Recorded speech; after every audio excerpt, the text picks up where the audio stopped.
مصر لما تغضب هي سحبت السفير.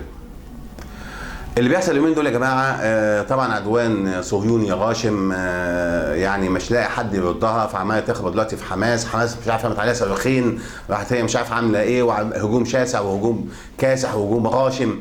اللي يهمني بقى في الكلام ده رد الفعل. كنا زمان حذرنا من ردود الفعل من يدعي انه يمسك سياسه اسلاميه.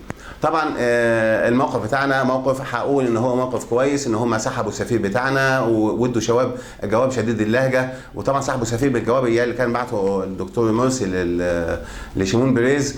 واسرائيل واخد برضه على نفس الكلام، راح سحبه سفيرها معاها، وشجبنا الموضوع وحاولنا نشوف الامم المتحده ونشوف مش عارف الاتحاد الاوروبي، يعني ايه، بنحاول نعمل حلحله شويه للامور. انا اعتقد ان اسرائيل طبعا بتخبط كتير، الامم ما اتغيرتش طبعا، لكن اسرائيل بتعمل الكلام ده ليه؟ عشان الميعاد ده بالذات كان مصر بتحاول تخلي فلسطين عضو مراقب في الامم المتحده. فطبعا لما نعمل الكلام ده اجهضنا هذا المجهود، يبقى خلصنا من الموال ده. لكن انا يهمني في هذا المجال، وان شاء الله طبعا احنا يعني مع كل خطوه ممكن ندافع بيها عن عربي وعن مسلم وعن ايا كان العربي وايا كان الشخص المسلم ده.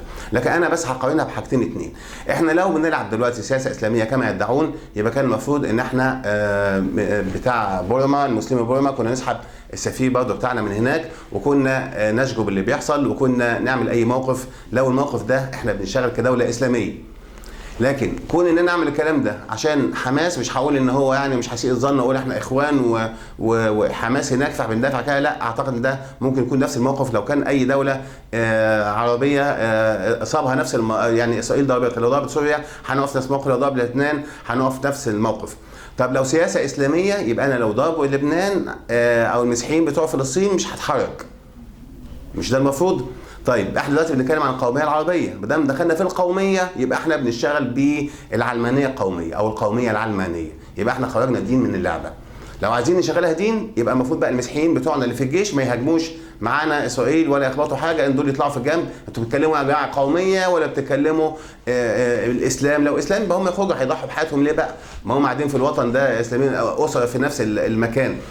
عايز اقول يا جماعه ان طبعا ادعاء ان الحكومه الحاليه هي حكومه تدافع عن الاسلام، او انها حكومه اسلاميه، او انها تلبس لباس الاسلام او لباس المدافعين عن الاسلام، هذا خطا شنيع. تصرفاتهم بتقول غير كده. احنا بنتكلم دلوقتي عن القوميه، يبقى دخلنا ايام عبد الناصر اللي هو القوميه العلمانيه. وبعدين كون ان يطلع شويه ناس عشان يقولوا احنا بنطالب بتأييد مرسي ويطلعوا ويعملوا اللي بيحصل ده، بيفكرنا بالاتحاد الاشتراكي زمان، ايام عبد الناصر لما اتهزمنا في 67 وقال هتنحى، وطلعوا واعداد كانت اكبر من اعداد الاخوان دلوقتي، وكان الاخوان محبوسين، وكان عبد الناصر بيعمل عايز يعمله، ومع ذلك وكان محبوس الاخوان وطلع اعداد كبيره.